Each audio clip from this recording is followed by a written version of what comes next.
میرے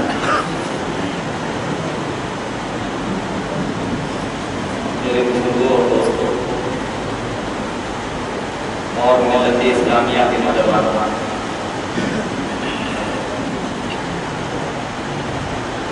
خدا بندہ القدوس کے بندوں اور تمام اہل اسلام کے چاہنے والوں، السلام علیکم ورحمۃ اللہ وبرکاتہ۔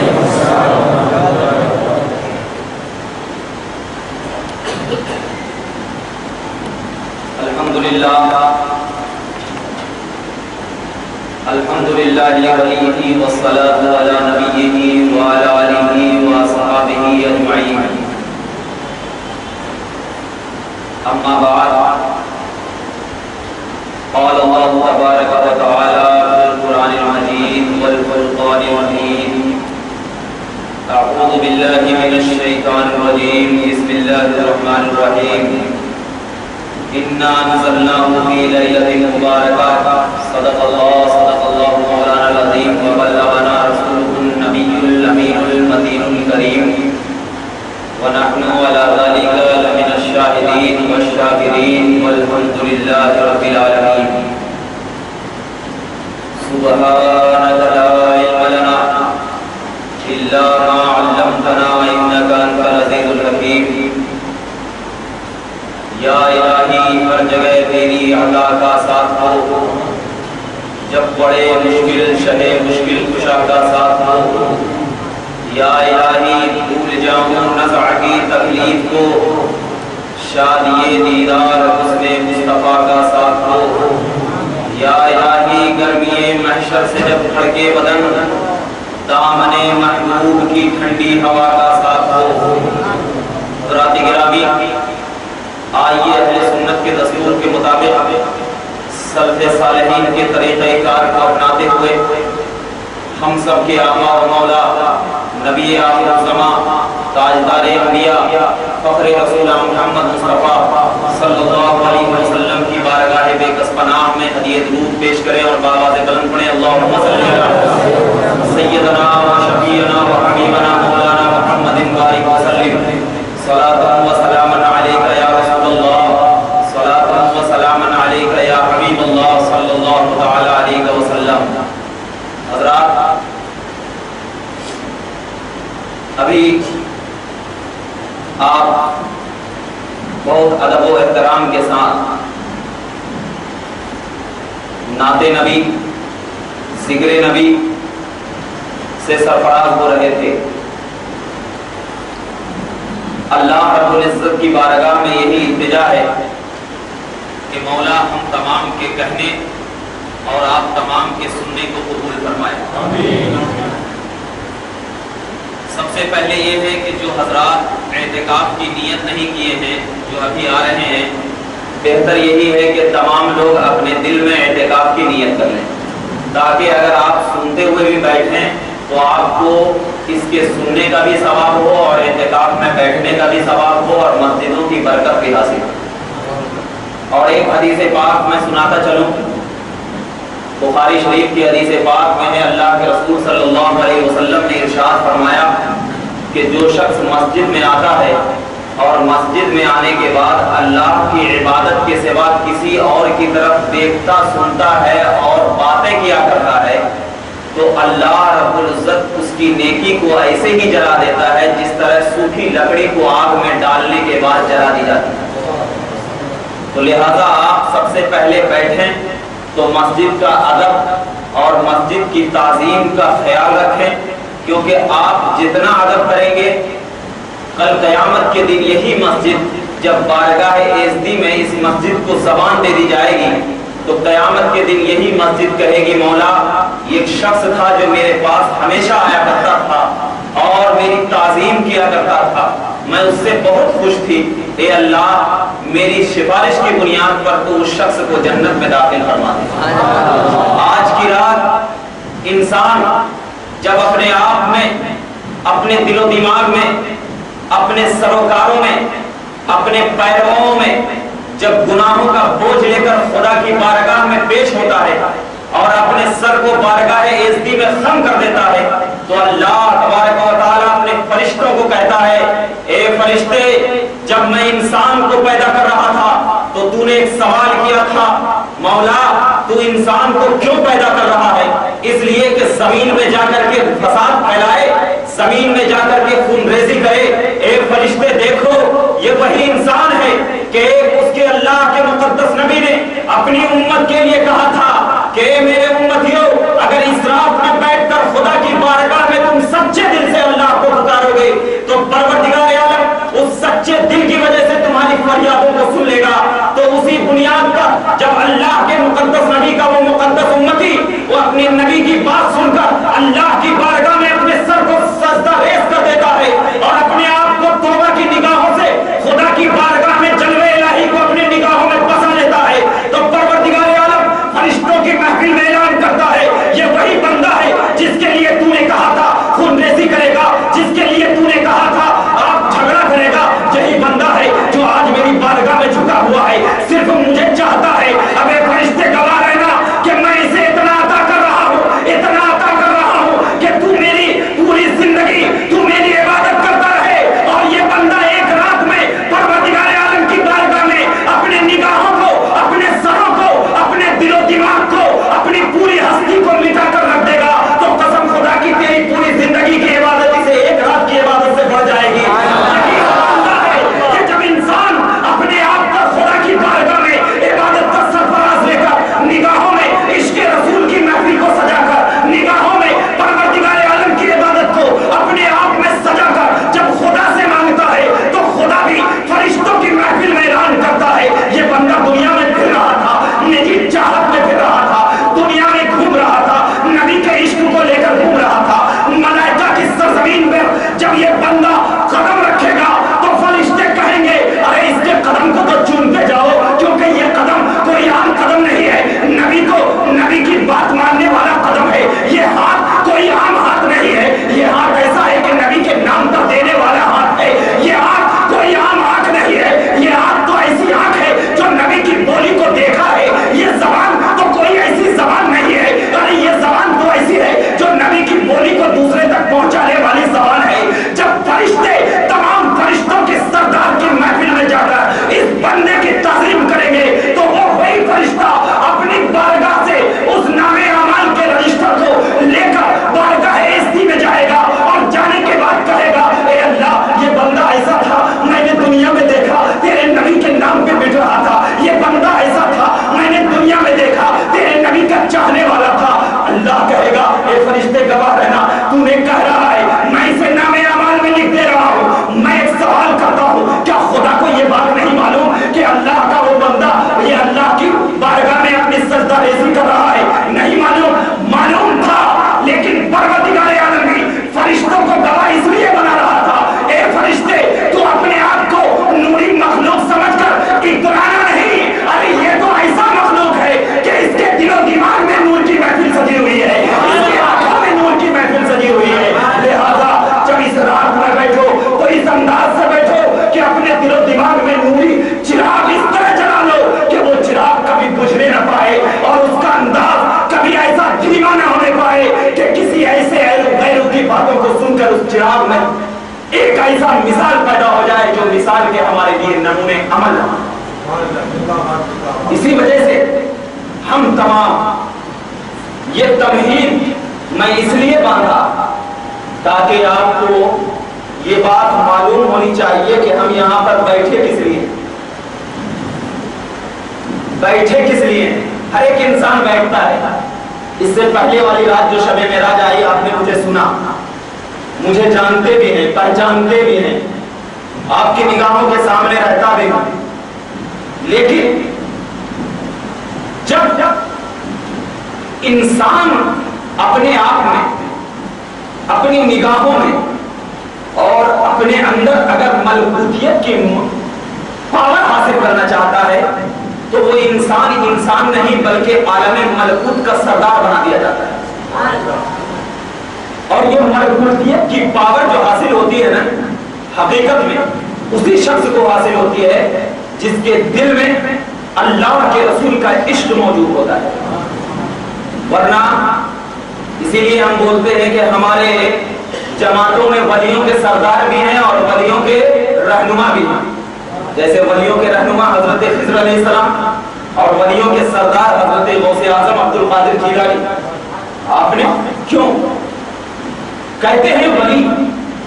یہ ولایت جو حاصل ہوتی ہے کس وجہ سے حاصل ہوتی ہے؟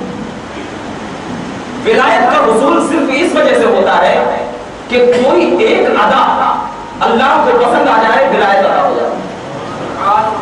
کوئی کماتا نہیں ہے ولایت، عبادت کرتا رہے، پوری زندگی کرتا رہے، ولایت حاصل نہیں ہوگی. ایک ایسی ادا ہوتی ہے جس ادا کی بنیاد پر ولیوں کا سردار بنا دیا جاتا ہے. آپ کو معلوم ہے کہ غوث اعظم مادرزاد ولی تھے، مادرزاد ولی تھے، لیکن دنیا میں آنے کے بعد ولایت میں تقویت کیسے ملی غوث اعظم؟ اس کا غوث اعظم خود بیان فرماتے ہیں. ابھی میں موضوع پہ اس لیے نہیں آیا ہوں تاکہ آپ کو سمجھ میں آ جائے کہ بیٹھنے کا مقصد کیا ہے. بیٹھنے کا مقصد کیا ہے؟ غوث اعظم آئے خود بیان کرتے ہیں کہ میں ایک رات کا کچھ حصہ ایک راستے پر بیٹھا ہوا تھا کہ اچانک میری ملاقات حضرت خضر سے ہوئی. آنے کے بعد کہا، مجھ سے کہا، اے عبد القادر کیا چاہتے ہو؟ کہا اللہ اور اس کے رسول کی رضا.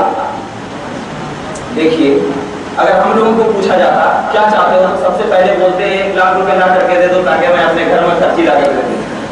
مگر جو اللہ کا ولی ہوتا ہے اسے صرف دنیا کی طاقت اور دولت نہیں چاہیے، صرف رضا الہی. کیوں؟ اس لیے کہ وہ اصل کو پہچانتے ہیں. یا اصل کو اگر ہم لے لیں گے تو فرق تو خود بخود آئے گا نا. اگر ہم بولیں گے کہ نہیں یہ آم کا درخت ہے مجھے پھل چاہیے تو ایک ہی مرتبہ ملے گا، لیکن ہم کہیں گے نہیں بھائی مجھے آم کا پورا درخت ہی دے دو تو ہر سال پھل کھائیں گے. اسی وجہ سے غوث پاک نے کہا مجھے رضا الہی، اور صرف رضا الہی نہیں، جو اپنے آپ کو اہل توحید کہتے ہیں، ہم خود توحید سینٹر چلاتے ہیں، خود چلاتے ہیں. غوث پاک نے صرف اپنے آپ کو یہ نہیں کہا کہ مجھے صرف رضا الہی چاہیے، نہیں، کیونکہ غوث پاک کی نظر قرآن کی آیات پہ تھی من یطیع اللہ ورسولہ فقد فاز فوزا عظیما. جس نے اللہ اور اس کے رسول کی فرما برداری وہ کامیاب ہو گیا. بڑی کامیابی، صرف کامیاب نہیں ہوا، فقد فاز فوزا عظیم. عظیمہ کا لفظ ذکر کیا، بڑی کامیابی. غوث پاک کی نگاہ قرآن کی آیات پہ تھی. غوث نے کہا مجھے رسول کی بھی رضا چاہیے، مجھے خدا کی بھی رضا چاہیے. خضر نے کہا رضا چاہیے تو خضر نے یہ نہیں کیا ایک اور جا کے 5 وقت کی نماز پڑھ وائٹ مسجد میں، نہیں فرمایا، نہیں کہا. حضرت خضر نے کہا کہ جس بنیاد سے انسان کے جسم میں شیطان داخل ہوتا ہے اس بنیاد کو مٹا دیا جائے. وہ کیسے، کس بنیاد سے شیطان داخل ہوتا ہے؟ انسان پیٹ بھر کر بریانی کھانے سو جائے گا، سو جائے گا. پھر اگر دال کھانا کھائے تھوڑا سا تو نماز پڑھنے کی طرف آئے گا، لیکن اگر دعوت میں جا کر کے بریانی اور 10 قسم کا مرغ کھا لے تو انسان کو کیا ہے، پیٹ ایک دم سو جاتا ہے. غوث پاک کو حضرت خضر نے کہا اے غوث جب تک میں نہ آ جاؤں تم کھانے کو ہاتھ مت لگا، کھانا مت کھانا. غوث اعظم بیٹھے رہے. اب فرماتے ہیں کہ میرے آزو بازو سے خوشبودار کھانے کی خوشبو محسوس ہونے لگی، لذیذ کھانے کی. میرا من چاہتا تھا کہ میں اس سے کھانا مانگ لوں، لیکن مجھے یاد آ جاتی تھی کہ خضر سے میں وعدہ کر چکا ہوں. اور المومن اذا وعد وفا، مومن وہی ہوتا ہے کہ جب کسی سے وعدہ کر لے تو اس کی وفاداری کرے. مومن کی پہچان یہ ہے. اور منافق کی پہچان کیا ہے؟ المنافق اذا وعد لا یفا، منافق وہ ہوتا ہے کہ جب کسی سے وعدہ کر لے تو اس کی ناخلافی کرے. 3 دن گزر گئے، غوث پاک کے پیٹ میں کھانا نہیں. اب میں بتاؤں وہ غوث آپ کے پیٹ میں کیا طاقت تھی جو 3 دن نہیں گزرا؟ تو غوث پاک کا دل جواب دے گا نادان، کیا تجھے نہیں معلوم کہ میرے سینے میں عشق رسول اور خدا کے رسول کا خون دوڑ رہا ہے؟ جو رسول اپنے پیٹ میں پتھر باندھ کر صحابہ نے سوال کیا تھا یا رسول اللہ آپ کھانا کیوں نہیں کھاتے ہیں، تو رسول اللہ نے کہا تھا تمہیں ظاہری دکھتا ہے، مجھے باطنی سے خدا کھلاتا ہے. تمہیں ظاہری دکھتا ہے نا، بس ظاہری کو دیکھتے رہو، رسول کے باطنی میں مت جھانکنا، کیونکہ رسول کے باطنی میں تم جھانکو گے تو جس طرح فرعون نے موسیٰ کے باطنی میں جھانکا تھا تو فرشتوں کو حکم دیا تھا اسے غرقاب کر دیا جائے، کہیں ایسا نہ ہو کہ میرے نبی کے باطنی میں جھانک لو اور تمہیں بھی غرقاب کر دیا جائے۔ مجھے خدا کھلاتا ہے، رسول نے کہا تھا نا، تو رسول اپنے بیٹے کو کیسے بھوکا رکھنا چاہیں گے؟ تو غوث پاک 3 دن تک کچھ بھی نہ کھائے، حضرت خضر آئے مسکراتے ہوئے، کہا عبد القادر کچھ کھایا؟ کہا آپ سے وعدہ کیا تھا، کیا کھاؤ؟ کہا ٹھیک ہے۔ حضرت خضر بیٹھ جاتے ہیں، کہتے ہیں کہ اب مجھے اجازت مل گئی کہ میں تجھے اعلیٰ مقام دے دوں۔ حضرت خضر فرد میں سے آتے ہیں، یہ سمجھیے ولیوں کا سب سے بڑا مقام جو ہوتا ہے فرد کا آتا ہے، اس کے بعد ابدال، اس کے بعد غوث کا مقام آتا ہے، ذہن میں رکھنا۔ حضرت خضر کہتے ہیں، یہ غوث پاک فرماتے ہیں کہ حضرت خضر نے میرے اوپر ہاتھ رکھا، دائنا سیدھا، جیسے ہی ہاتھ رکھا مجھے عرش اعظم دکھنے لگا۔ یہ خود غوث اعظم کہہ رہے ہیں، کوئی نتھو خیری والی کتاب سے نہیں بول رہا ہوں۔ اب کسی کو اعتراض ہے تو اس کو تو اعتراض نہیں ہوگا جو ولیوں کے نگاہوں کو اپنے نگاہوں میں بسا کر چلتا ہوگا، اس کو تو نہیں ہوگا، کیونکہ یہاں پر جو بیٹھے ہوں گے وہی لوگ بیٹھے ہوں گے جس کے سینوں میں عشق رسول اور ولیوں کی چادر محسوس کر لی ہوگی۔ میں ان لوگوں کو درس دینا چاہتا ہوں کہ ایک ولیوں کی ادا جب کسی ولی کو پسند آتی ہے تو اسے ولایت مل جاتی ہے، تو جب ایک بندوں کی ادا خدا کو پسند آ جائے تو اس بندوں کو کیا نہیں ملتا؟ رسول فرماتے ہیں مانگ کر تو خدا سے دے، تمہیں خدا وہ عطا کرے گا جو تم بھی نہیں چاہتے تھے۔ نبی مدینے کی سرزمین پہ ہے، مانگے نہیں ہیں، بخاری کی حدیث گواہ ہے، اللہ کے رسول فرماتے ہیں میں بیٹھا ہوا ہوں، جبرائیل آئے میرے پاس بیٹھے، کہا یا رسول اللہ آپ مانگ کر تو دیکھیے۔ نبی نے کہا میں کس سے مانگوں؟ کہا خدا سے۔ کہا نبی نے خدا تو مجھے دیکھ رہا ہے، میں کیوں مانگوں؟ جب نبی پاک نے یہ الفاظ کہے اللہ کے رسول فرماتے ہیں کہ آسمانوں میں بادل منڈنے لگا، بارش اتنی آئی کہ مدینے اور مکہ کی سرزمین سیراب ہونے لگی، دل سے دل مل گیا، مدینہ سیراب ہو گیا۔ اب ایمان سے ایمان مل جائے گا تو دنیا سیراب ہو جائے گی۔ یہی بنیاد ہے کہ ہم یہاں پر آنکھوں کو بھی سیراب کرتے ہیں اور دلوں کو بھی سیراب کرتے ہیں، اور اس دل کو سیراب کرنے کا مجمع ہے شب برات۔ اگر کسی کو اپنے دل کو بھی سیراب کرنا ہے، اپنی زبان کو بھی سیراب کرنا ہے، اپنی نگاہوں میں عشق رسول کی نگاہ بسانا ہے، تو اس محفل میں آ کر ایک ایسا نور پیدا کرو جس نور میں خدا کی رضا بھی شامل ہو اور رسول اللہ کی نگاہ بھی شامل ہو۔ اگر یہ دونوں تمہارے اندر شامل ہو جائے گی تو قسم خدا کی دنیا کی کوئی ایسی طاقت آج پیدا نہیں کیا ہے امریکہ جو تمہارے سینوں میں عشق رسول کو مٹا کر امریکہ کا بارود بھر دیا جائے۔ ارے امریکہ کا بارود تو اس کے سینوں میں بستا ہے جس کے سینوں میں عشق رسول کی نگاہ نہیں ہوتی۔ ہمارے سینوں میں عشق رسول کی نگاہ ایسی بسی ہوئی ہے، ایسی بسی ہوئی ہے کہ لاکھ بارود اور ایسڈ سے گولیاں بھی جائے مگر وہ بارود کبھی اندر نہیں آئے گی بلکہ عشق رسول ہی چھلکتا ہوا نظر آئے گا۔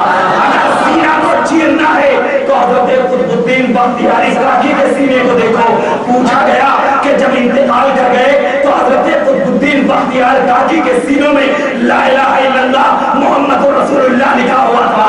اللہ اکبر، کیسے تھے وہ ولی جو اپنے سینوں میں بھی لا الہ الا اللہ کی سرائیں لکھتی تھی۔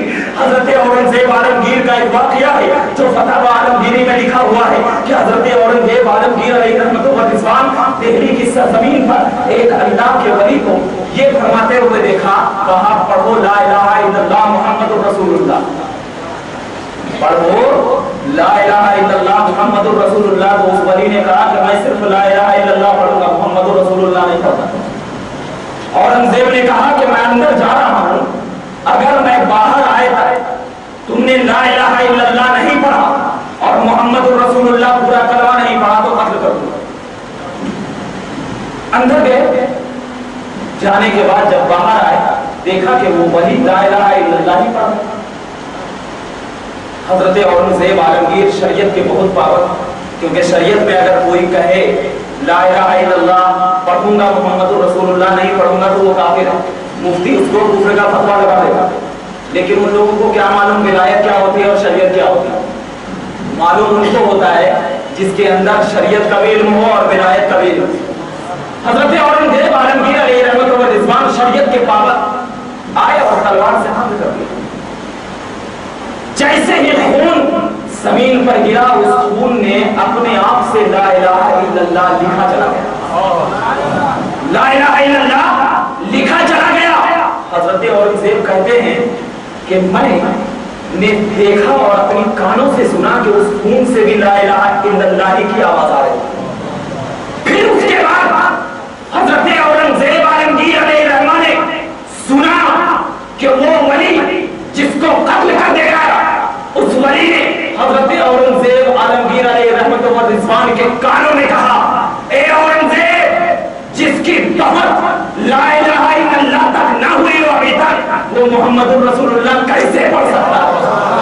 کیسے پڑھ سکتا ہے؟ تو ولایت جو ہوتی ہے دل کے نذرانوں کو پیش کرنے کا نام ہوتا ہے، اور شریعت جو ہوا کرتی ہے وہ زبان سے نذرانوں کو پیش کرنے کا نام ہوتا ہے۔ آج کی مراد اگر اپنے آپ کو خدا کی بارگاہ میں سچے دل سے پیش کرو گے تو ہو سکتا ہے کہ خدا تم پر مہربان ہو جائے، مہربان ہو جائے، کیونکہ آج کی رات کا نام ہے شب برات۔ آج کی رات کا نام کیا ہے؟ شب برات، جو ماہ شعبان کے نصف رات کو کہا جاتا ہے۔ شعبان، یہ لفظ شعبان جو ہوا کرتا ہے اس کا معنی ہے اکٹھا ہونا۔ حضرت علامہ بدر الدین عینی عمدۃ القاری میں ارشاد فرماتے ہیں کہ شعبان کو شعبان اس لیے کہا جاتا ہے کہ اللہ تبارک و تعالیٰ نے اس میں خیر کثیر کا اجتماع رکھا ہے، زیادہ رکھا ہے جس طرح رمضان میں رکھا جاتا ہے۔ تو اب کوئی انسان اگر اس ماہ شعبان میں زیادہ سے زیادہ خدا کی بارگاہ میں اپنے آپ کو صحیح عبادت و ریاضت کے ساتھ پیش کرتا ہے تو اللہ تبارک و تعالیٰ اس نیکی کو اتنا عطا کرتا ہے کہ وہ بندہ سوچا نہیں لیتا ہے۔ ہم کوئی بھی چیز سوچتے ہیں نا، کیا سوچتے ہیں کہ اگر ہم دن بھر کام کریں گے مجھے 300 روپیہ شام میں ملے گا۔ کوئی مزدور یہ سوچتا ہے، کوئی انجینئر یہ سوچتا ہے کہ میں دن بھر کام کروں گا تو میری تنخواہ اگر 50,000 ہے تو 10,000 روپے ملے گی یا 1,500 2,000 ملے گی۔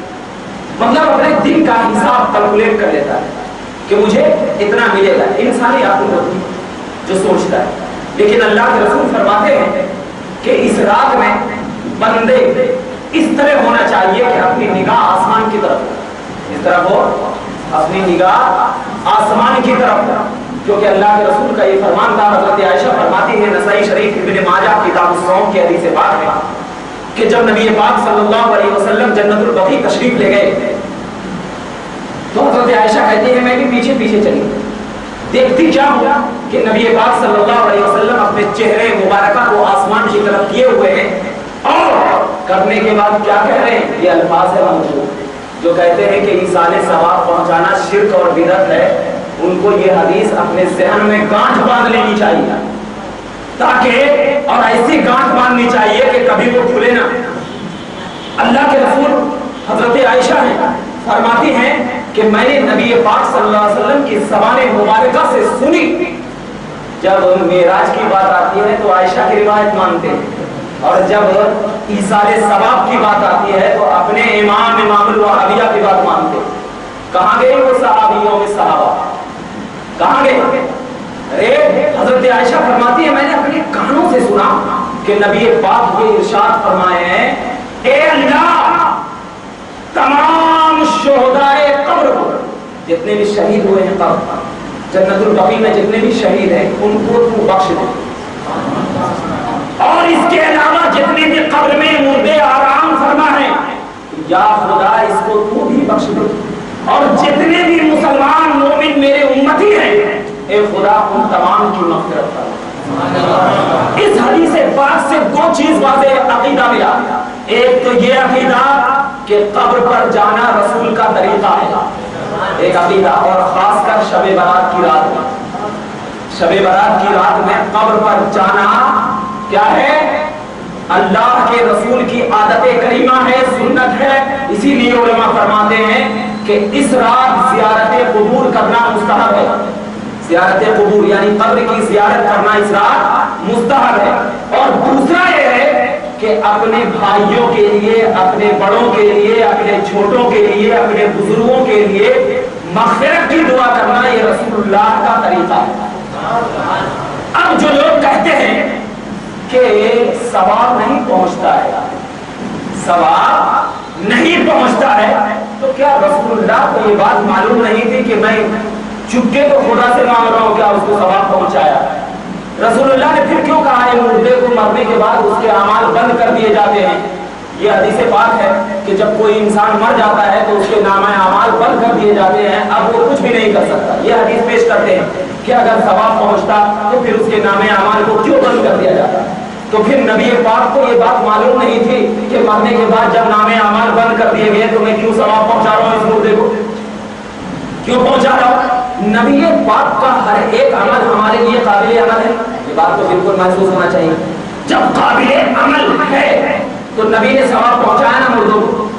نبی نے جب مردوں کو ثواب پہنچایا تو اب نبی کے طریقے کو اپنانا ہی ہمارے معیار ہے، اور جب نبی کے طریقے کو اپنانا ہی ہمارا معیار بن گیا تو اب اگر نبی کے طریقے کو ہم اپنائیں تو گمراہ ہوں گے یا سنتی ہوں گے؟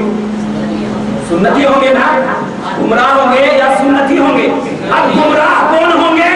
جو نبی کے طریقے کو نہ اپنائیں گے وہ گمراہ۔ میں یہ نہیں بول رہا ہوں کہ میں اہل سنت ہوں تو اپنے عقیدے کو ثابت کر رہا ہوں، نہیں، میں آپ کو یہ درس دے رہا ہوں کہ حدیث نام ہے نبی کے طریقے کو اپنانے کا، حدیث نام ہے نبی کی بولی کو جاننے کا، حدیث نام ہے نبی کے عمل کو اپنانے کا۔ تو جب نبی نے عمل کیا، جب نبی نے ثواب پہنچایا، نبی نے طریقہ بتایا، ہم امتیوں کو عقیدہ بھی گیا کہ میرا رسول جو خدا کا حبیب ہے وہ خدا کی مرضی کے بغیر کچھ بھی نہیں کرتا، تو اب اگر ہم رسول کے طریقے کو اپنا لیں گے تو خدا ہمارے طریقے کو دیکھے گا کہ اس کا طریقہ نبی کے طریقے سے میچ کر رہا ہے یا نہیں کر رہا، میں کر رہا نہیں کر رہا۔ اگر اس کا طریقہ نبی کے طریقے سے میچ کر رہا ہے تو جس طرح اللہ نے اپنے نبی کے صحابیوں کے لیے کہا تھا رضی اللہ عنہم ورضوان، اللہ اس سے راضی ہے اور وہ اللہ سے راضی ہے، کیونکہ صحابی نے نبی کے طریقے کو میچ کیا تھا، صحابی نے نبی کے قدموں پہ اپنے قدم رکھ کے چلا تھا، صحابی نے نبی کی بولی کو اپنایا تھا، صحابی نے نبی کے سننے کو اپنا سننا بنایا تھا، صحابی نے نبی کے شعار کو اپنا معیار بنایا تھا، صحابی نے نبی کی بولی کو اپنی بولی سمجھا تھا، صحابی نے نبی کی بولی کو اپنے سینوں میں بسایا تھا۔ پروردگار عالم نے اس صحابی کے لیے کہہ دیا کہ تو نے نبی کے طریقے کو اپنایا، تو نے نبی کی بولی کو اپنے سینے میں بسایا، لے تیرے لیے انعام یہ ہے کہ اللہ تجھ سے راضی ہو گیا، تو اللہ سے راضی ہو گیا۔ اگر مسلمانوں جب ایک صحابی نبی کے طریقے کو اپناتے ہوئے اللہ کو راضی کر سکتا ہے تو ہم نبی کے غلام اگر نبی کے طریقے کو اپنا لیں تو قسم خدا کی پروردگار عالم کا قرآن کہے گا کہ یہ بھی تو ایسا ہی ہے جو نبی کے طریقے کو اپنا رہا ہے، یہ بھی تو ایسا ہی ہے جو نبی کی بولی کو بول رہا ہے۔ تو اگر تم کامیاب ہونا چاہتے ہو تو نبی کے طریقے کو اپنا لو، انشاءاللہ کامیابی مل جائے۔ نعرہ تکبیر، نعرہ رسالت، نعرہ رسالت، نعرہ حیدری، نعرہ غوث، نعرہ خواجہ۔ لہذا ہم تمام آج بہت بابرکت رات ہے، اس رات کی فضیلت وہی شخص جانتا ہے، اس رات کی حقیقت اسی کو محسوس ہوتی ہے جو انسان اپنے سینوں میں وحدت الہی کا جھنڈا گاڑے ہوا ہے۔ اگر اپنے سینوں میں وحدت الہی کا جھنڈا گاڑو گے تو قسم خدا کی وہ تمام رات ایسی رات نکلے گی جس رات میں کبھی تم نے نہ سوچا ہوگا نہ سمجھا ہوگا۔ اپنے اندر اگر عشق الہی کا چراغ جلانا چاہتے ہو تو تم اپنے نگاہوں میں اس رات کی خیر و برکت کو ایسا بسا لو کہ پروردگار عالم کے مقدس نبی